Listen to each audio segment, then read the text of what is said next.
मजीद बुरहान रशीद का अटल फैसला है, जो आला हज़रत फ़ाज़िल बरेलवी रहमतुल्लाह अलैह ने तर्जमा किया। वो ये है, तुम ना पाओगे उन लोगों को जो यकीन रखते हैं अल्लाह और पिछले दिन पर, यानी आखिरत के दिन पर, कि दोस्ती करें उनसे जिन्होंने अल्लाह और उसके रसूल सल्लल्लाहु अलैहि वसल्लम से मुखालफत की। ये कुरान की खबर है और कुरान की शानों में सबसे बड़ी शान ये है कि इसकी खबरें सच्ची होती हैं। ये झगड़ा है कुरान का अपने दुश्मनों से कि कुरान कहता है मेरी किसी खबर के लिहाज से तुम मुकाबले में ला के दिखाओ तो सही कि जो मैंने खबर दी हो वैसा ना हुआ हो। तो कुरान की सारी खबरें सच्ची हैं। इसमें रब्बे ज़ुल जलाल ने फिर मन हादल्लाह व रसूला, इसकी आगे मुख्तलिफ कैटेगरीज बयान की। मन वो, हादल्लाह जिसने मुखालफत की या दुश्मनी की अल्लाह से, व रसूलहू जिसने मुखालफत की और दुश्मनी की अल्लाह के रसूल सल्लल्लाहु अलैहि वसल्लम से। अब इसके बाद मुखालफत और दुश्मनी करने वालों के कुछ अक़साम का जिक्र है। उमूमी तौर पर जो दूर के दुश्मन हैं, इंसान फ़ौरन उनकी तरफ तो सोचता है कि फ़लाँ हिंदू दुश्मन है, फ़लाँ सिख दुश्मन है, फ़लाँ नसरानी दुश्मन है, फ़लाँ यहूदी दुश्मन है, फ़लाँ मजूसी दुश्मन है। लेकिन ये दुश्मनी ऐसी है कि इस पर अहले ईमान की आजमाइश भी बहुत बड़ी है। जो दूर के दुश्मनान रसूल सल्लल्लाहु अलैहि वसल्लम हैं, उनसे टकराव आसान है,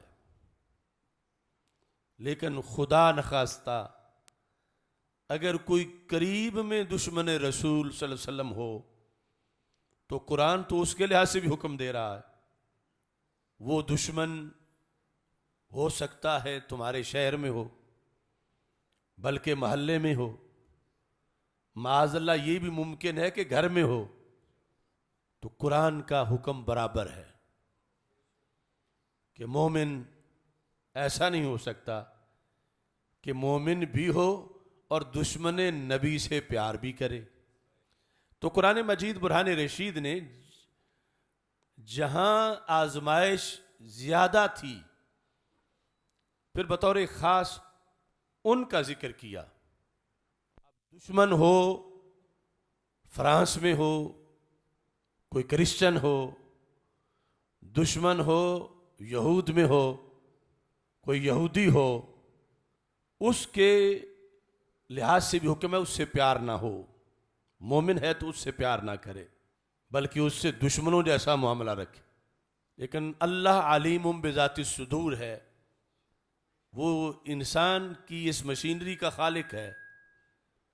उसे पता है कि इंसान को कहाँ कमज़ोरी लायक होती है, कहाँ आके इसके आसाब कमज़ोर हो जाने का खदशा होता है इसको। तो रब्बे ज़ुल जलाल ने फिर गिन कर कुछ दुश्मनों के नाम बताए। फरमाया वलौ कानू आबाअहुम, अगर वो मन में जिनका जिक्र है, कौन? जो अल्लाह के मुखालिफ हैं और अल्लाह के रसूल सल्लल्लाहु अलैहि वसल्लम के मुखालिफ हैं, वो अगरचे इस मोमिन के आबा हों, बाप हो, दादा हो, परदादा हो, तो अल्लाह फरमाता है फिर भी ये मोमिन उनसे प्यार नहीं करेगा। तुम ऐसा मोमिन नहीं पाओगे, उस वक़्त भी कहा आज भी और क़यामत तक के लिए भी। ऐसे मोमिन तुम नहीं पाओगे कि मोमिन भी हो और मन हादल्लाह व रसूलहू से प्यार भी करें, दोस्ती भी रखें। जो अल्लाह और अल्लाह के रसूल सल्लल्लाहु अलैहि वसल्लम से दुश्मनी करने वाले हैं, मुखालफत करने वाले हैं, अगरचे वो मुखालफत करने वाला इस मोमिन का अब्बा हो, तो कुरान कहता है मोमिन उस अब्बे से भी प्यार नहीं करेगा। ये कुरान है। आबा जमा है, तो जमा जब जमा के मुकाबले में हो तो वाहिद वाहिद की तकसीम होती है। जिस तरह कुरान कहता है ना कि इज़ा कुमतुम इला सलाती फगसिलू वुजूहकुम, जब नमाज पढ़ने का इरादा करो तो क्या अपने अपना चेहरा धो लो। वुजू जमा है, इसका यह मतलब नहीं कि सारे मिल के एक का चेहरा धो फिर सारे मिल के दूसरे का धो, नहीं, हर एक अपना अपना चेहरा धो ले। तो इस तरह यानी हर शख्स अपने अपने बाप के लिहाज से, अगर कई ऐसे लोग हैं कि उनका बाप अल्लाह और अल्लाह के रसूल सल्लल्लाहु अलैहि वसल्लम से मुखालफत रखता है, तो उन लोगों को कहा जा रहा है कि जब तुम मोमिन हो तो फिर अपने आबा यानी हर कोई अपने अपने बाप से फिर मोहब्बत नहीं कर सकता, क्योंकि वो मोमिन है और रब ने मोमिनों की ये शान बताई है कि मोमिन मोमिन हो तो फिर ना दुश्मन खुदा से प्यार कर सकता है ना दुश्मन मुस्तफ़ा से प्यार कर सकता है। अब इसको इस जेत में भी समझो। आज भारतीय मीडिया कई चैनलों पर मेरे बारे में चल रहा है कि ये वहां बैठ के भारत में एहतिजाज करवा रहा है, ये वहां बैठ के इसने कानपुर में आग लगवाई है, इसकी फलां तकरीर फलां फतवा है, वो पढ़ पढ़ के सुनाया जा रहा है। तो हम उन्हें बताना चाहते हैं कि तुम सिर्फ एक सरहद की बात करते हो। ईमान तो कहता है दुश्मन नबी अगर बाप भी हो तो उसे भी नहीं छोड़ा जाएगा। ये हमारा दीन है। हर मुल्क मुल्क मास के मुल्क खुदाए मास, हर मुल्क हमारा मुल्क है। क्यों? हमारे अल्लाह का मुल्क है। बुतों के पुजारियों, तुम्हारे किसी बुत ने कुछ बनाया है तो उसकी बात करो। हमारे अल्लाह ने सब कुछ बनाया है और अपने महबूब सल्लल्लाहु अलैहि वसल्लम को सब कुछ अता कर दिया है। इसलिए हमारे आका सल्लल्लाहु अलैहि वसल्लम ने फरमाया वालमू अन्नल अर्द लिल्लाहि वली रसूली, या फरमा वालमू अन्नमल अर्द लिल्लाहि वली रसूली। दुनिया वालों जान लो, सारी जमीन शरक की, गरब की, शिमाल की, जुनूब की, अरब की, अजम की, वो दो जातों की है। एक खुदा की है, दूसरी जात मुस्तफ़ा अलैहिस्सलातु वस्सलाम की है।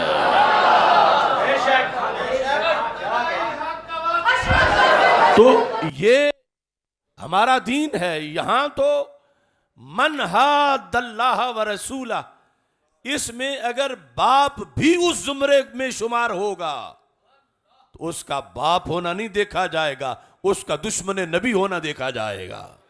तो इस बुनियाद पर अगर हिंद की सरजमीन का कोई कुत्ता शान मुस्तफ़ा अलैहिस्सलाम की तरफ मुंह करके भौंके तो जो फतवा हमारे कुरान में हर दुश्मन नबी के लिए है वो फतवा उस दुश्मन के लिए भी है। क्योंकि यहां कोई दूर का हो, कोई करीब का हो, कोई खूनी रिश्तेदार हो या ना हो, कोई अपने कबीले का हो या ना हो, ये आम है अल्लाह का फैसला कि मोमिन के नजदीक मुकद्दम ईमान है। ईमान की बुनियाद पर हजारों सरहदों के पार रहने वाला भी हमारा भाई है।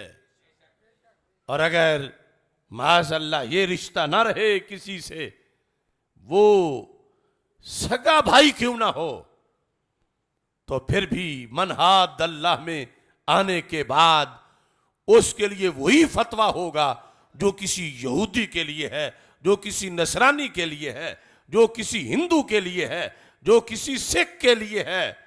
इस वास्ते के मुहम्मद हैं मताए आलम ईजाद से प्यारे, पिदर मादर बरादर जानो माल औलाद से प्यारे। तो कुरान कहता है वलौ कानू आबाअहुम, अगरचे वो दुश्मनी करने वाले मोमिनीन के आबा में से हों तो मोमिन फिर उनसे भी प्यार नहीं करेगा बल्कि उनके मुकाबले में खड़ा होगा। साथ ही रब फरमाता है ओ अबनाअहुम, खुदा न खास्ता